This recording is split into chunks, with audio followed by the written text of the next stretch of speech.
చెన్నై వేదికగా చెన్నైపై హైదరాబాద్ ఉత్కంఠభరిత పోరులో 5 వికెట్ల తేడాతో గెలిచింది. టాస్ గెలిచి ముందు బ్యాటింగ్ చేసిన చెన్నై 20 ఓవర్స్లో 7 వికెట్ల నష్టానికి 180 పరుగులు చేసింది. చేజింగ్లో హైదరాబాద్ 19 ఓవర్స్లో 5 వికెట్ల నష్టానికి 181 పరుగులు చేసి 5 వికెట్ల తేడాతో మ్యాచ్లో గెలిచింది.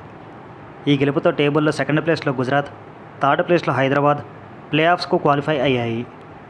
చెన్నై బ్యాటింగ్లో సంజు 27, గైక్వాడ్ 15, ఉర్విల్ 13, కార్తిక్ శర్మ 32, డివాల్ బ్రావిస్ 44, శివం దూబే 26, ప్రశాంత్ వీర్ 11 పరుగులతో రాణించారు. హైదరాబాద్ బౌలింగ్లో ప్యాట్ కమిన్స్ 3, సాకిబ్ 2, ఈశాన్ మలింగ, ప్రఫుల్ పటేల్ ఒక్కొక్క వికెట్ దక్కించుకున్నారు. చేజింగ్లో హైదరాబాద్ హెడ్ 6 పరుగులకి అవుట్ అయినప్పటికీ Abhishek 26, Klaasen clutch innings 47, Nitish 11, Salil 10 not out, Smaran 5 not out.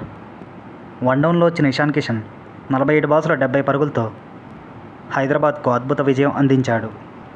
Chennai బౌలింగ్లో ముఖేష్ 2, అఖిల్, నూర్, అన్షుల్ ఒక్కొక్క వికెట్ దక్కించుకున్నారు. మ్యాచ్ విన్నింగ్ 70 పరుగులతో మ్యాన్ ఆఫ్ ది మ్యాచ్గా ఇషాన్ కిషన్ నిలిచాడు.